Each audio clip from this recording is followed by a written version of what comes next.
کام تو ڈالا ہوا ہے انہوں نے. اسی روایت ثلاثہ میں لکھا ہوا ہے کہ جی ایک دفعہ رشید احمد گنگوئی صاحب نے مدرسہ دیوبند کے بانی جو ہیں قاسم نانوتوی صاحب، ان کو پبلکلی کسی جلسے کے موقع پر یا پبلک گیدرنگ کے اندر انہوں نے ان کو پبلکلی چارپائی پہ لٹایا، پھر خود ساتھ ان کے لیٹ گئے، پھر کروٹ ان کی طرف کی، پھر عاشق صادق کی طرح ان کے سینے پہ ہاتھ رکھا. یہ الفاظ اس میں لکھے ہوئے ہیں، میں نہیں کہہ رہا. اور اب اتنا کچھ اگر کسی کے ساتھ ہو رہا ہو تو اس بیچارے نے بولنا ہی ہے نا آگے سے. تو قاسم نانوتوی صاحب جو مدرسہ دیوبند کے بانی ہیں، انہوں نے کہا کہ میاں یہ کیا کر رہے ہو، لوگ کیا کہیں گے؟ تو رشید احمد گنگوئی صاحب فرماتے ہیں کہ کہنے دو لوگوں کو، یعنی اگر میری زبان میں آ سکتے کہنے دو، یہ ہے بڑھ دماغ نے، انہوں نے اتنا دماغ ہے کہ سوچن کہ بابے بھی غلط ہو سکتے ہیں. لیکن کو نہیں پتا تھا کہ آج وہ وقت آ چکا ہے کہ لوگ گلی گلی کہہ رہے ہیں کہ بابے تھے شاہی کوئی نہیں. دیکھو جو المؤنث میں لکھا نا، ہم بزرگوں کی قبروں اور سینوں سے فیض لینے کے قائل ہیں. تو قبروں والا واقعہ تو میں نے آپ کو بتا دیا، وہ دیوبند مدرسے کے بانی قبر سے نکل کے صلح کروا کے واپس چلے گئے. اور اس میں تو الفاظ ہے کہ وہ مولانا کہتے ہیں کہ جی سردیوں میں بھی ان کو پسینہ اتنا آیا ہوا تھا کہ ان کی وہ چادر وہ سارا لحاف بھیگ چکا تھا. تو میں نے کہا حضرت آپ کی کیا حالت ہے؟ کہتے ہیں ابھی بھی حضرت نانوتوی آئے تھے، مردہ قبر سے نکل آئے تو صرف پسینہ نہیں نکلتا، خواب میں نہیں، یہ بیداری میں. تو یہ قبروں سے فیض تھا. لوگ کہتے تھے سینے سے فیض، سینے سے فیض ہے جی. وہ ان کی طرف کروٹ کٹ کے لیٹے اور پھر اپنا ہاتھ ان کے سینے پہ رکھا، یعنی وہ کنیکشن انہوں نے بحال کیا، سینے کو انہوں نے فیض دیا. یا لیا تو نہیں ہوگا، ظاہر ہے وہ قاسم نانوتوی تو ان کے شاگردوں میں آتے ہیں، وہ ان کے شیخ ہیں. یہ تو تھی جناب پہلی قسط اس کی.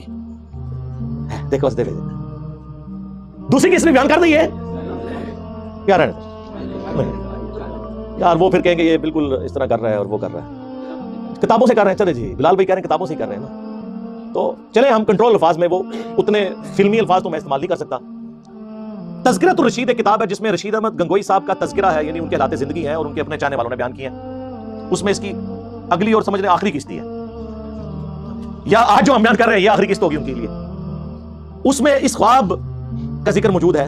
یہ تو بیداری تھی نا کہ وہ عاشق صادق کی طرح لیٹے، اور قاسم نانوتوی کو بھی سمجھ آ گئی. ان کا میاں کیا کر رہے ہو، لوگ کیا کہیں گے.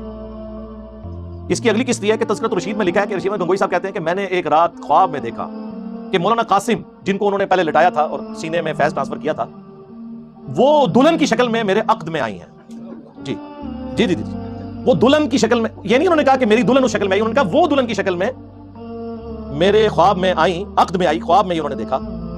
اور اس کو آگے بیان کرنے سے پہلے میں بتا دوں کہ بخاری مسلم دونوں میں حدیث ہے کہ خواب کی 3 اقسام ہیں، اللہ کی طرف سے، شیطان کی طرف سے، یا نفس کی طرف سے. نفس کی خواہشات بھی بعض اوقات اس طرح سامنے آتی ہیں. جیسے عمران خان صاحب نے 2013 میں کہا کہ میں نے خواب دیکھا کہ میں پرائم منسٹر بننے والا ہوں، کلین سویپ کیا. اس وقت تو نہیں ہوا، بعد میں کلین سویپ نہیں والا پرائم منسٹر وہ بن گئے. اس وقت جو خواب انہوں نے دیکھا تھا نا، وہ ان کی نفس کی خواہش تھی، وہ سامنے آئی. ہر وقت جب بندہ سوچے تو کچھ نہ کچھ تو ہو جاتا ہے. ڈاکٹر طاہر القادری صاحب نے تو آپ میں سے کئی لوگوں کی پیدائش سے پہلے یہ خواب دیکھا ہوا ہے. وہ نفس کی خواہش تھی نا، ہوئی تو نہیں، وہ غیبی خبر تو نہیں تھی وہ والی.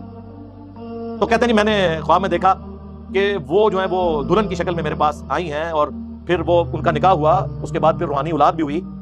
ہاں جی. اور اس کے بعد یار اگر کسی کو خواب آیا بھی تھا تو ظالموں اس کو لکھنے کی ضرورت تھی.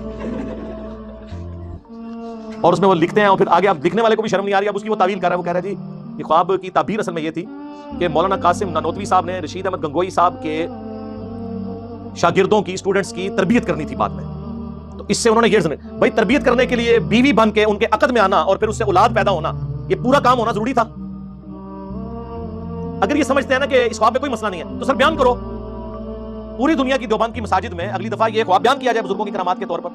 بھائی جو چیز ہوگی آپ فخریہ بیان کریں گے نا. جس عقیدے سے آپ لوگ منہ چھپاتے پھریں تو صحیح مسلم کی حدیث ہم آپ پہ فٹ نہ کریں. گناہ وہ جو تیرے دل میں کھٹکے اور تو اس بات سے ڈرے کہ لوگ اس پر مطلع ہو جائیں